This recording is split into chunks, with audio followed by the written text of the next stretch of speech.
Hi hello ಎಲ್ಲರಿಗೂ ನಮಸ್ಕಾರ. ಇವತ್ತು ಶನಿವಾರದಲ್ಲಾಗನ ಶೇರ್ ಮಾಡ್ತಾ ಇದ್ದೀನಿ. ಶನಿವಾರ ಏನಪ್ಪ ಎಣ್ಣೆ ಹಾಕ್ತಾ ಇದ್ದೀರಾ ಅಂತ ತಿಳ್ಕೊಳ್ತೀರಾ.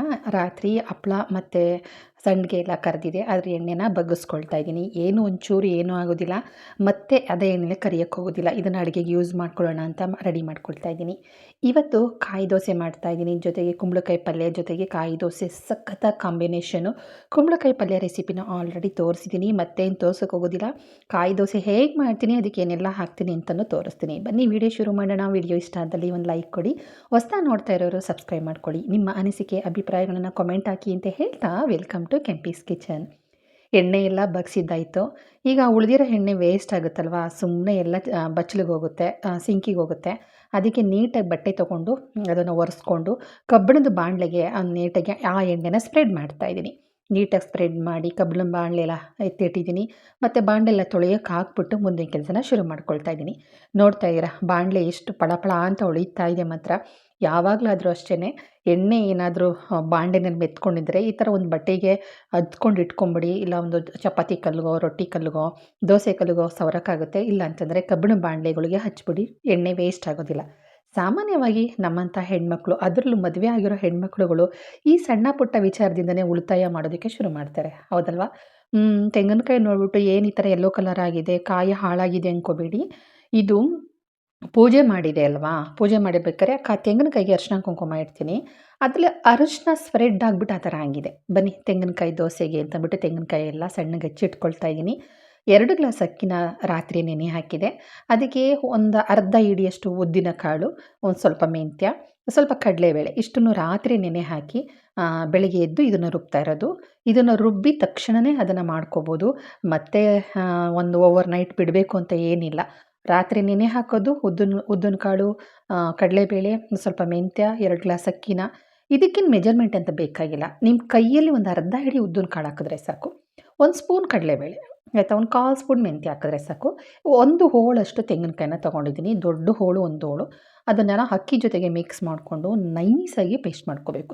ತರಿಯಾಗಿ ಮಾತ್ರ ರುಬ್ಬಕ್ಕೆ ಹೋಗಬೇಡಿ, ನೈಸಾಗಿ ಪೇಸ್ಟ್ ಮಾಡಿಕೊಂಡು ನಾವು ದೋಸೆ ಹಿಟ್ಟಿನ ಬ್ಯಾಟರ್ ಅದಕ್ಕೇ ರೆಡಿ ಮಾಡ್ಕೊಳ್ಳಿ. ಹಾಗಂದ್ಬಿಟ್ಟು ಸಿಕ್ಕಾಪಟ್ಟೆ ತೆಳು ಮಾಡ್ಕೋಬೇಡಿ, ಸ್ವಲ್ಪ ಗಟ್ಟಿಯಾಗೇ ಇರಲಿ. ಕಲ್ಲಿನ ಮೇಲೆ ಹಾಕ್ತೀನಲ್ವ, ನಿಮಗೆ ಗೊತ್ತಾಗುತ್ತೆ. ಇನ್ನು ಇದನ್ನು ಉಳಿದ್ರೆ ಹಿಟ್ಟನ್ನು ಫ್ರಿಜ್ಜಲ್ಲಿ ಇಡಬೇಕಾ, ಹೊರಗಡೆ ಇಡಬೇಕಾ ಅನ್ನೋ ಪ್ರಶ್ನೆನ ನೀವು ಹಾಕ್ತೀರಾ. ಫ್ರಿಜ್ಜಲ್ಲೇನು ಇಡೋ ಅವಶ್ಯಕತೆ ಇಲ್ಲ, ಹೊರಗಡೆ ಇಡ್ಬೋದು. ಈ ಹಿಟ್ಟು ಹುಳಿ ಬರುತ್ತೆ, ಹುಳಿ ಬಂದ್ರೂ ಚೆನ್ನಾಗಿರುತ್ತೆ. ಹುಳಿ ಬರ್ದಿರ ಹೀಗೇ ಮಾಡಿದ್ರೂ ತುಂಬ ಸ್ವೀಟಾಗಿರುತ್ತೆ, ತುಂಬ ಚೆನ್ನಾಗಿರುತ್ತೆ. ನೀರು ದೋಸೆ ಯಾವ ರೀತಿ ಇರುತ್ತೋ ಅದೇ ಥರನೇ ಇರುತ್ತೆ. ಆಮೇಲೆ ಉಪ್ಪನ್ನು ಹಾಕ್ಕೊಳ್ತೀನಿ, ಸೋಡಾ ಮಾತ್ರ ಹಾಕ್ಲಿಕ್ಕೆ ಹೋಗಬೇಡಿ. ಇದು ತೆಂಗಿನಕಾಯಿ ದೋಸೆ ಆದ್ದರಿಂದ ಸೋಡಾ ಹಾಕೋ ಅವಶ್ಯಕತೆಯೇ ಇಲ್ಲ. ತುಂಬ ಟೇಸ್ಟಿಯಾಗಿ ಬರುತ್ತೆ, ಖಂಡಿತ ಟ್ರೈ ಮಾಡಿ ಸ್ನೇಹಿತರೆ. ಎಮರ್ಜೆನ್ಸಿ ಅಂತಂದರೆ ಒಂದು ತೆಂಗಿನಕಾಯಿ ಇದ್ದರೆ ಸಾಕು. ರಾತ್ರಿ ಅಕ್ಕಿ, ಉದ್ದಿನಬೇಳೆ, ಕಡಲೆಬೇಳೆ, ಮೆಂತ್ಯ ನೆನೆ ಹಾಕ್ಬಿಡಿ, ಓಕೆನಾ? ಬನ್ನಿ ಇದ್ರ ಜೊತೆಗೆ ಮಾತುಕತೆ ಅಂತೂ ಖಂಡಿತ ಇದ್ದೇ ಇರುತ್ತೆ. ಲೈಫಲ್ಲಿ ಏನೇ ಆದರೂ ಮಾತಿಲ್ಲ ಅಂತಂದರೆ ಹೆಣ್ಮಕ್ಳುಗಳಿಗೆ ಇರೋಕ್ಕೆ ಸಾಧ್ಯನೇ ಇಲ್ಲ. ಅಯ್ಯೋ ಏನಪ್ಪ ಯಾವಾಗಲೂ ವಟ ವಟ ವಟ ಅಂತಿರ್ತೀರಾ ಅಂತ ಹೇಳ್ತಾರೆ. ಮಾತಾಡಲಿಲ್ಲ ಅಂದರೆ, ನೀವು ಮಾತಾಡಲಿಲ್ಲ ಅಂದರೆ ಸಮಾಧಾನನೇ ಆಗಲ್ಲ, ಮೌನವಾಗಿರಬೇಡ ಅಂತ ಹೇಳ್ತಾರೆ. ನಿಜಕ್ಕೂ ಗಂಡು ಮಕ್ಕಳನ್ನ ಅಥವಾ ಮನೇಲಿರೋರನ್ನ ಅರ್ಥ ಮಾಡ್ಕೊಳ್ಳೋದೇ ಕಷ್ಟ, ಹೌದಲ್ವಾ? ಇವಾಗ ಪಲ್ಯ ಮಾಡ್ಕೊಳ್ತಾ ಇದ್ದೀನಿ, ಕುಂಬಳಕಾಯಿ ಪಲ್ಯ ಆಲ್ರೆಡಿ ರೆಸಿಪಿ ತೋರಿಸಿದ್ದೀನಿ. ಸಿಹಿ ಪಲ್ಯ ಮಾಡ್ಕೊಳ್ತಾ ಇದ್ದೀನಿ, ಸಾರಿ ಖಾರ ಪಲ್ಯ. ಇದನ್ನು ಮಸಾಲೆ ಏನು ಹಾಕೋದಿಲ್ಲ, ಮಾಮೂಲಿ ಕಾಳೆಲ್ಲ ಒಗ್ಗರಣೆ ಹಾಕ್ತೀವಲ್ಲ ಅದೇ ಥರನೇ ಮಾಡ್ಕೊತಾ ಇದ್ದೀನಿ.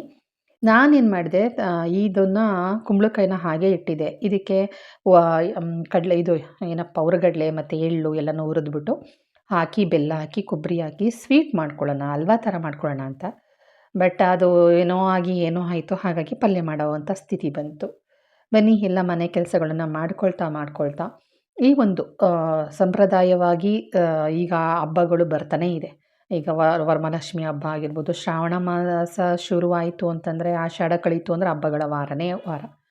ಲಕ್ಷ್ಮಿಗೆ ಪೂಜೆ ಮಾಡಿದ್ರೆ, ಲಕ್ಷ್ಮಿಗೆ ಅಲಂಕಾರ ಮಾಡಿದ್ರೆ, ಲಕ್ಷ್ಮೀ ಅಮ್ಮನ ಕೈಯಿಂದ ದುಡ್ಡು ಬೀಳೋ ಹಾಗೆ ಮಾಡಿದ್ರೆ, ಲಕ್ಷ್ಮೀ ಅಮ್ಮನ ಸುತ್ತ ಹೊಸ ಗರಿಯಾದ ನೋಟುಗಳನ್ನು ಮಾಲೆ ಥರ ಹಾಕಿ ಕಟ್ಟಿದ್ರೆ, ಲಕ್ಷ್ಮೀ ಅಮ್ಮ ಪೂಜೆ ಮಾಡಿಸಿ ಒಂದು ರೀತಿಯಾಗಿ ರಿಚ್ ಆಗಿದ್ದೀವಿ ನಾವು ತುಂಬ ಚೆನ್ನಾಗಿ ದೇವರಿಗೆ ಪೂಜೆ ಮಾಡಿದ್ದೀವಿ, ತುಂಬ ಚೆನ್ನಾಗಿ ಅಲಂಕಾರ ಮಾಡಿದ್ದೀವಿ ಅಂತ ನಾವು ತೋರಿಸಿದ್ರೆ ಮಾತ್ರ ಲಕ್ಷ್ಮಿ ಬರಬೇಕಾ?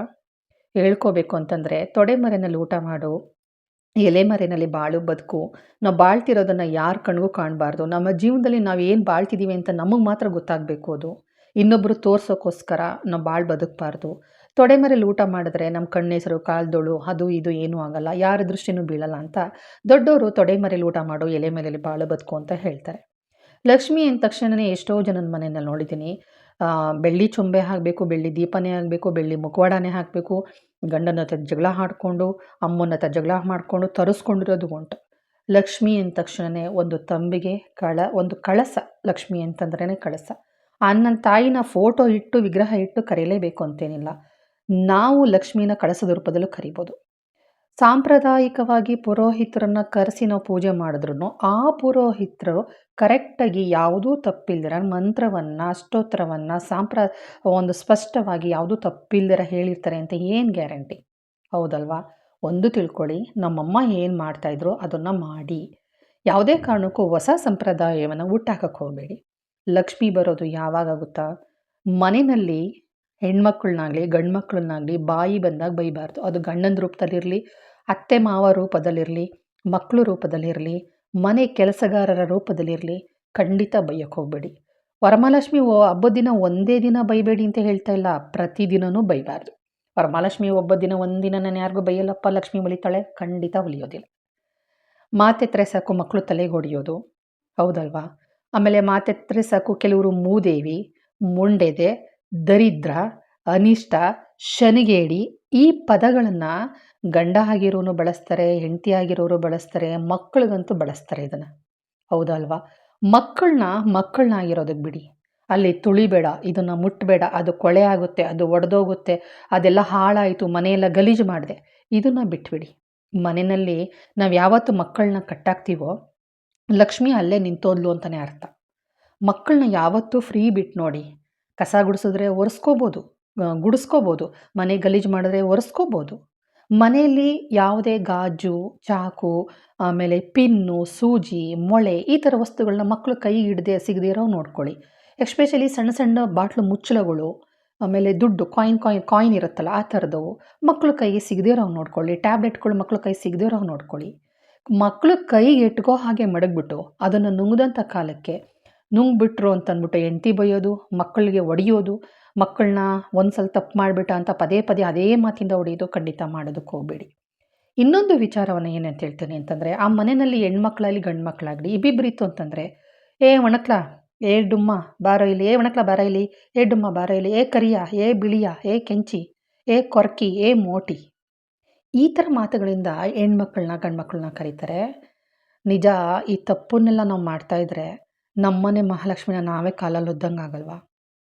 ಮಕ್ಕಳಿಗೆ ಪುಟ್ಟ ಮಕ್ಕಳಿಗೆ ಒಳ್ಳೆ ಕೆಲಸ ಆಗಬೇಕು ಅಂದರೆ ಸಿಹಿ ತಿನಿಸೋಗಿ, ಪುಟ್ಟ ಮಕ್ಕಳಿಗೆ ಬಟ್ಟೆ ತಂದುಕೊಡಿ, ಒಳ್ಳೆಯದಾಗುತ್ತೆ ಅಂತ ಹೇಳ್ತಾರೆ. ಯಾಕೆ ಹೇಳಿ? ಲಕ್ಷ್ಮೀ ಸ್ವರೂಪರು ಅವರು, ಬಾಲಲಕ್ಷ್ಮಿ ಸ್ವರೂಪರು ಅಂತ ಹೇಳ್ತಾರೆ, ಬಾಲಕೃಷ್ಣ ಸ್ವರೂಪ ಅಂತ ಹೇಳ್ತಾರೆ, ಹೌದಾ ಅಲ್ವಾ? ಹಾಗಾಗಿ ದಯವಿಟ್ಟು ಪುಟ್ಟ ಮಕ್ಕಳಿಗೆ ಆ ಥರ ಮಾಡೋಕ್ಕೆ ಹೋಗಬೇಡಿ. ಇನ್ನು ಅತ್ತೆ ಮಾವ, ವಯಸ್ಸು ಅಂತಂದ ತಕ್ಷಣವೇ ವಯಸ್ಸು ಆದವರು ಅಂತಂದ್ರೇ ಶ್ರೀಮನ್ನಾರಾಯಣ ಬರ್ತಾರೆ.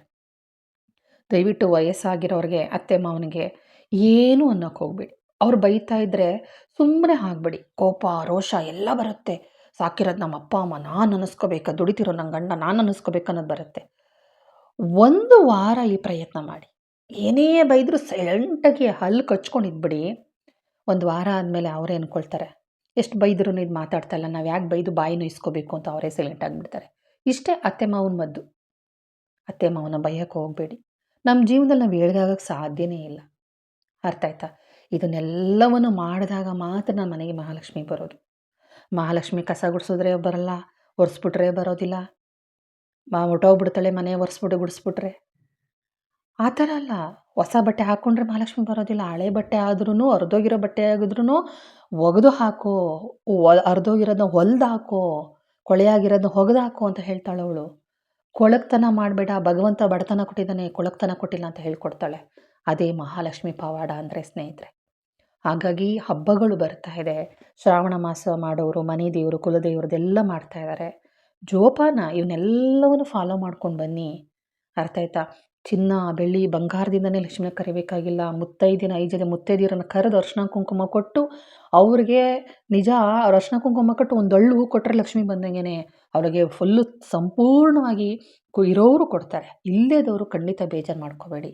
ಅವ್ರಿಗೆ ಅರ್ಶಿನ ಕುಂಕುಮ ಕೊಟ್ಟರು ಲಕ್ಷ್ಮಿ ಒಲಿತಾಳೆ. ಇರೋರು ಎಲ್ಲವನ್ನೂ ಇಡ್ತಾರೆ. ಸೀರೆ, ರೊಕ್ಕೆ ಕಣ, ಹಣ್ಣು, ಹಂಪ್ಲು ಎಲ್ಲ ಇಟ್ಕೊಡ್ತಾರೆ. ಅದು ಇರೋರ್ಗಾಯ್ತು. ಇಲ್ಲದವ್ರಿಗೆ ಹೇಳ್ತಾ ಇರೋದು. ಜೊತೆಗೆ ನಾವು ಕೊಟ್ಟಿದ್ದೀವಿ ಅಂದ್ಕೊಂಡು ನಮ್ಮ ಕಚಡ ಬುದ್ಧಿ ಬಿಡಲಿಲ್ಲ ಅಂದರೆ ಲಕ್ಷ್ಮಿ ಒಲಿಯೋದಿಲ್ಲ.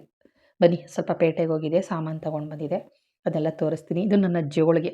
ಇದ್ರಲ್ಲಿ ಮಾತ್ರ ಎಷ್ಟು ಸಾಮಾನು ತುಂಬ್ತೀನಿ ಅಂದರೆ ಅಬ್ಬಾ ಹೇಳೋಕ್ಕಾಗೋದಿಲ್ಲ. ಅಷ್ಟು ಸಾಮಾನು ತುಂಬ್ತೀನಿ. ನಮ್ಮ ಫ್ರೆಂಡೆಲ್ಲ ರೇಗಿಸ್ತಾ ಇರ್ತಾರೆ, ಏನಮ್ಮ ಜೋಳಿಗೆನೇ ತಗೊಬಂದೆ ಅಂತ. ನಿಜ ನನಗೆ ಬ್ಯಾಗ್ಗಳು ದೊಡ್ಡದಾಗಿರಬೇಕು. ತಲೆ ಕೂದಲು ಉದುರ್ತಾ ಇದೆ ಅಂತಂದ್ಬಿಟ್ಟು ಮೆಡಿಕಲ್ ಹೋಗ್ಬಿಟ್ಟು ತೋರಿಸ್ದೆ. ಅವರು 2 ಥರ ಎಣ್ಣೆ ಕೊಟ್ಟಿದ್ದಾರೆ. ಇದು ಎರಡನ್ನೂ ಮಿಕ್ಸ್ ಮಾಡಿ ಡೈಲಿ ಹಚ್ಕೊಂಡು ಡೈಲಿ ಸ್ನಾನ ಮಾಡಬೇಕು. ರಾತ್ರಿ ಹಚ್ಚಿ ಬೆಳಗ್ಗೆ ಸ್ನಾನ ಮಾಡಬೇಕು ಅಂದ್ಬಿಟ್ಟು ಎರಡನ್ನೂ ಮಿಕ್ಸ್ ಮಾಡಿ ಇಡಬೇಕು. ಇನ್ನು ನಾನು ತೋರಿಸಿದ್ನಲ್ಲ ಆ ಪರ್ಸು, ನಾನು ಹೊಲಿಸಿದ್ದು ಅದು. ಆ ಪೌಚು ಎಷ್ಟು ಚೆನ್ನಾಗಿದೆ ಗೊತ್ತಾ? ಅಮೇರಿಕನ್ ವೆಲ್ವೆಟ್ ಅಂತಂದ್ಬಿಟ್ಟು, ಅಮೇರಿಕ ವೆಲ್ವೆಟ್ ಅಂತಂದ್ಬಿಟ್ಟು ಕ್ಲಾತು. ಸುಮಾರು ₹750 ಇದು ಕ್ಲಾತು 1 ಮೀಟ್ರಿಗೆ. ಆ ಒಂದು ಕ್ಲಾತಲ್ಲಿ ನಾನು 2 ವ್ಯಾನಿಟಿ ಬ್ಯಾಗು ಮತ್ತು ಆ ಥರ ಪೌಚ್ಗಳನ್ನ ಹೊಲಿಸ್ಕೊಂಡಿದ್ದೆ. ಇನ್ನು ₹150 ಕೆಜಿ ಅಂತಂದರು ದಾಳಿಂಬೆ, ಅದನ್ನು ತಂದೆ. ಯಾಕೋ ಸ್ಟಿಕ್ಕರ್ಗಳಲ್ಲಿ ಅಂಟೇ ಇರಲಿಲ್ಲ. ನೋಡೋಣ ಇದು ಅಂಟಿದೆ ತಗೊಳ್ಳಿ ಮೇಡಮ್ ಅಂತಂದರು. ಇಲ್ಲ ಸರ್ ನನಗೆ ಒಂದೇ ಒಂದು ಸಾಕು, ನೋಡ್ತೀನಿ ಚೆನ್ನಾಗಿದ್ರೆ ತೊಗೊಳ್ತೀನಿ ಅಂದ್ಬಿಟ್ಟು ಅದೊಂದು ಸ್ಟಿಕ್ಕರ್ ಪ್ಯಾಕೆಟ್ ತೊಗೊಂಡು ಬಂದೆ. ಜೊತೆಗೆ ಮೈಯಿಂದ ಉಜ್ಜೋದಕ್ಕೆ ಸ್ಕ್ರಬ್ಬರು.